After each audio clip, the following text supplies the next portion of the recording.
All right, so in this lesson, we're going to be covering objective number 5 for the unit on exponential function. So we're going to be using the properties that we learned in the last lesson in order to solve exponential equations without a calculator, right? So keyword there, without a calculator, we don't want to rely on them. We want to be able to think logically and look for the simplest path to arriving us at an answer. And so notice what the difference is that now we're dealing with equations as opposed to expressions. And when you're solving, you're going to actually get a value for x. And think about some of the valuable skills we've talked about in the past when you're solving and being aware or working through checking your answers to see do they make sense and not just getting an answer, circling it, and moving on. So in the previous lesson, we were dealing with expressions. Now we're going to be dealing with equations, so there will be an equal sign. So if you can join me in checking out the page, I think this is page 6, on solving exponential equations. So solve each equation for the value for the missing variable, show all your work.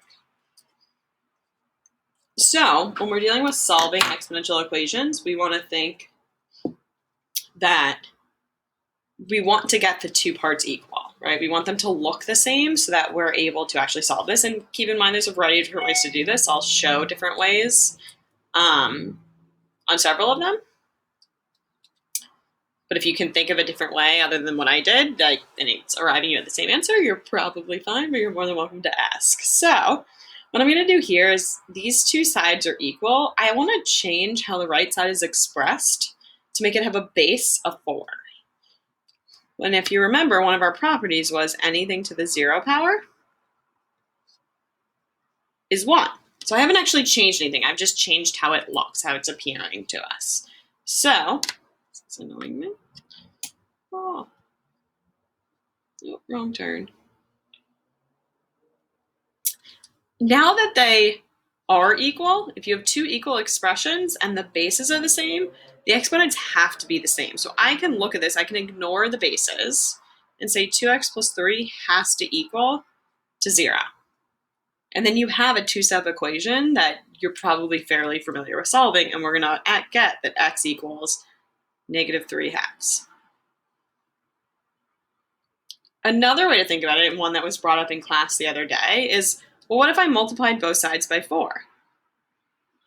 Right? You can't just do something to one side. So this is one way to do it. Let's look at a second way to do it.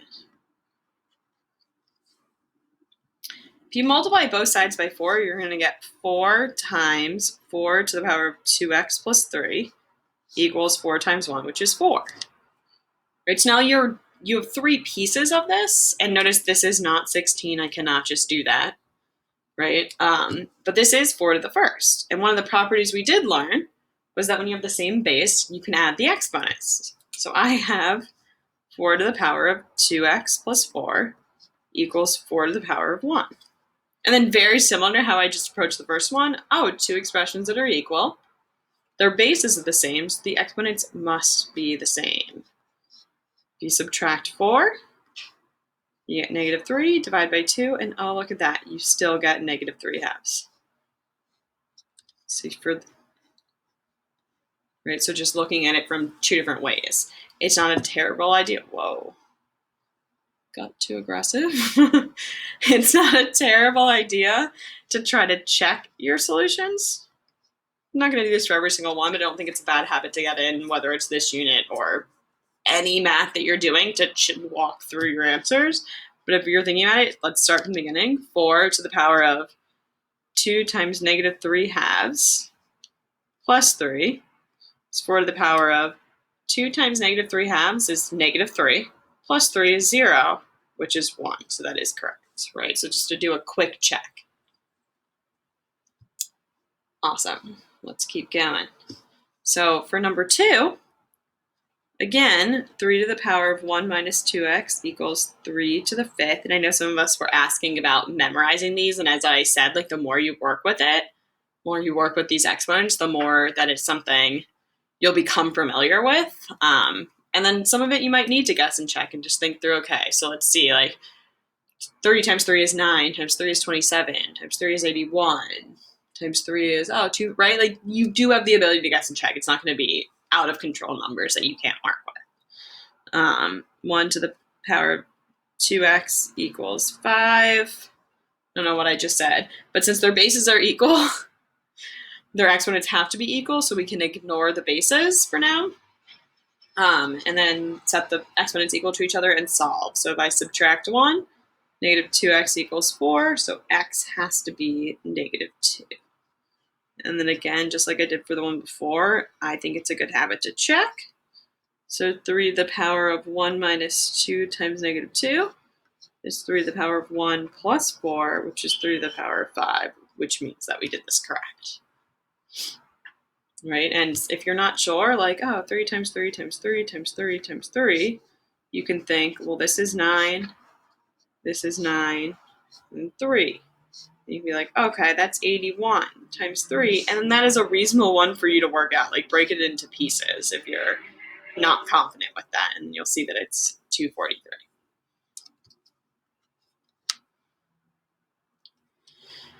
Number 3, look at this one. They've got the same base. So if you have two expressions that are equal and they have the same base, their exponents have to be equal. And then we're going to go ahead and solve. So I'll add 3a to both sides.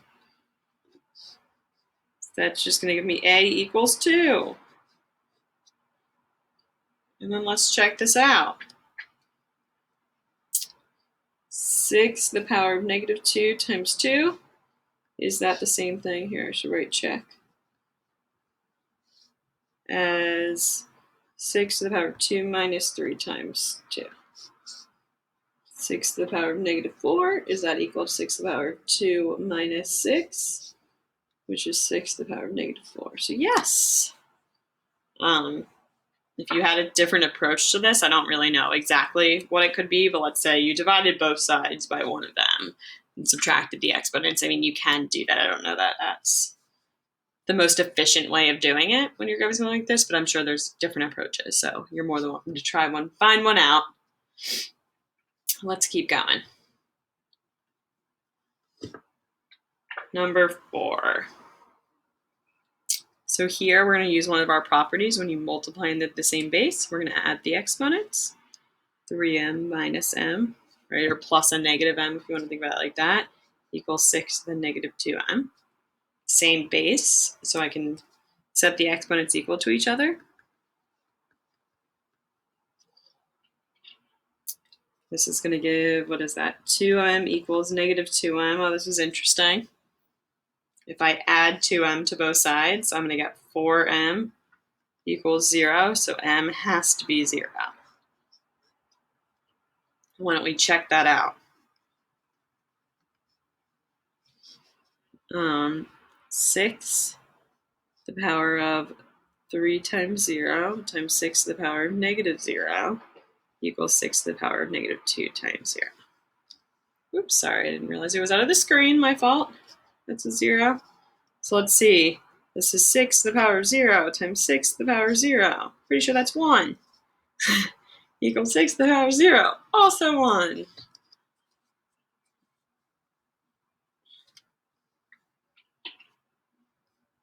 Ooh, look at this. So 2 to the power of x times 1 over 32 is going to be 2 to the power of negative 5. So keep in mind that property. So 2 to the power of 5, like if you want that step in the middle, this right here, 1 over 32 is 1 over 2 to the 5th. And then remember that property with the negative n, the negative exponent, I can bring that to the top as a negative exponent. Equals to the power of 5. When you have the same base, we can add these exponents. So x plus negative 5 or x minus 5. Same base, we can ignore. You're going to get that x equals 10. Another approach to this may have been to multiply both sides by 32. Here, I'll show you that one. So this is one method. Another method we could have done would have been 2 to the power of x equals 32 squared, because you'd be multiplying both sides by 32, and 32 times 32. I'm without calculator, so I might as well think through what that means. Something being multiplied by itself means that you're squaring it.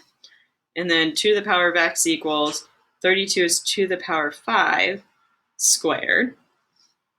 2 to the power of x equals 2 to the power of a power to a power. You multiply, and then you can ignore, and you still get that x is 10.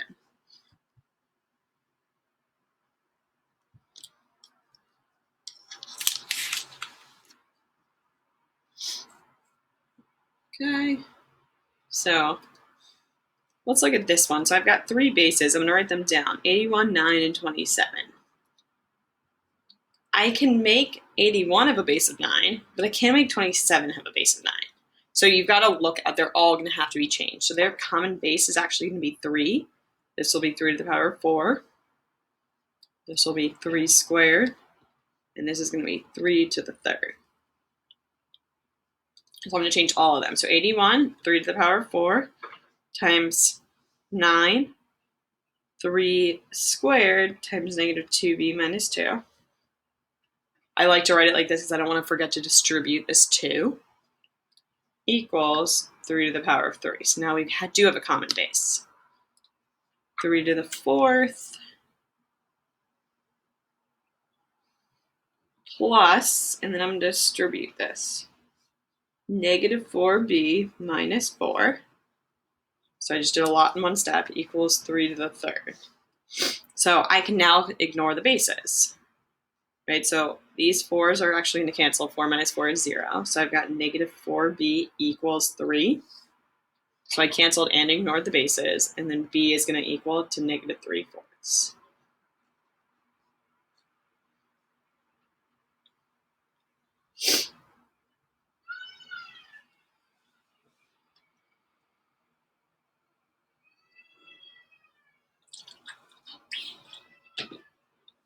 All right, so let's keep going. Halfway there. We're going to go through the rest of these on the next page to make sure that we are clear and have mastered this objective. So here you've got 81, 243, and 3. I can use them all to have a base of 3. So 81, as we just said, was 3 to the 4th. So 3 to the 4. Sorry, I was kind of blocking that. Divided by 3 to the 5th times negative n equals 3 to the 4th. We have that property that now that we have the same base, we can subtract their exponents. So we've got 3 to the 12n plus 8 minus negative 5n. So minus negative, right, because this is negative 5n, equals 3 to the power of 4.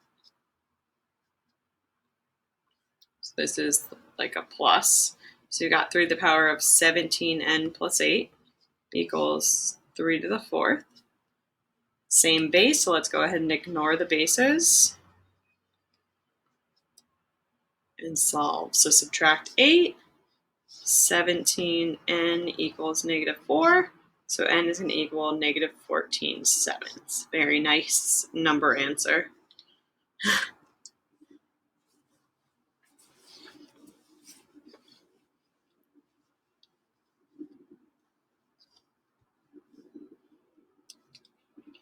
So here, 16, 4, and 2 are our base. So we can change them all to have a base of 2. So 2 to the power of 4, right? 2 times 2 is 4, times 2 is 8, times 2 is 16, times 2p minus 3, times 2 squared, negative 2p, equals 2 to the 4th. Whoa. So 2 to the power of 8p minus 12 times 2 to the power of negative 4p equals 2 to the 4th. I'll go right up here. 2 to the power of 8p minus 12 plus negative 4p equals 2 to the power of 4. And then we can ignore their bases, right? So I can say 8p minus 12 minus 4p equals 4. 8p minus 4p is going to be 4p minus 12 equals 4. I can add 12. 4p equals 16. Therefore, p has to equal to 4. I kind of fell off with the checking of my work, but I encourage you to continue to check. I bet we all like these next two because there doesn't look like there's any base changing that needs to happen. So for number 9, they have the same base, so I can subtract the exponents because you're dividing same base. So x minus 2 equals to the power of negative 2x. Ignore the bases. X minus 2 has to equal to negative 2x. So I'll subtract x. Negative 2 has to equal to negative 3x. If I divide by a negative 3, x is going to equal to 2/3. A negative divided by a negative is a positive. So the number I'm dividing by is negative 3. Right, and here it's going to cancel to get x by itself. For number 10,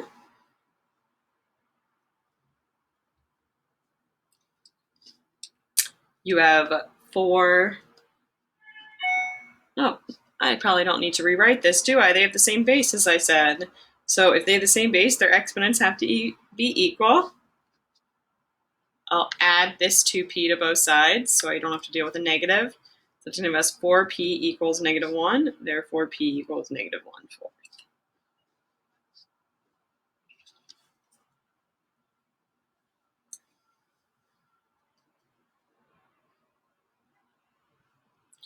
All right, so the final two.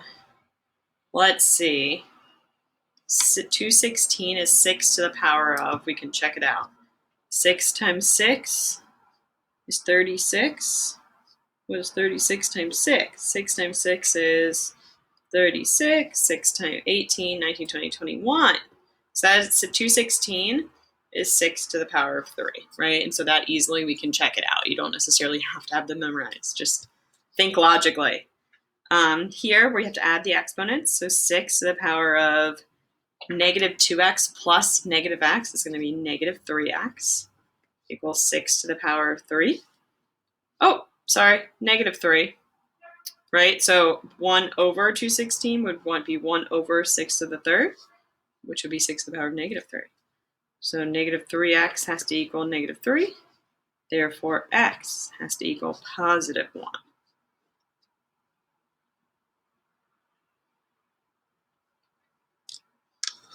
And the final one, sorry. 9 to the power of negative 3x times 9 to the power of x equals 27. So you have 9 and you have 27. They can both be changed to have a base of 3. This is 3 squared. 27 is 3 to the third. So you've got 3 squared to the negative 3x times 3 squared to the x equals 3 to the third. And just like that, we've got all the same bases. 3 to the negative 6x times 3 to the 2x equals 3 cubed. Add the exponents. Negative 6x plus 2x is negative 4x. Exponents must be equal. So we've got x equals negative 3/4. Right, so we'd have to divide both sides by negative 4. So this is the end of this lesson. So just to recap, what the objective of this lesson and what we just did was using properties of exponents to solve exponential equations without a calculator. So if there are any questions that you have in regards to this lesson or the content we went through, please feel free to reach out and let me know. Otherwise, keep practicing and feel free to go back and watch any part of this email. Thanks.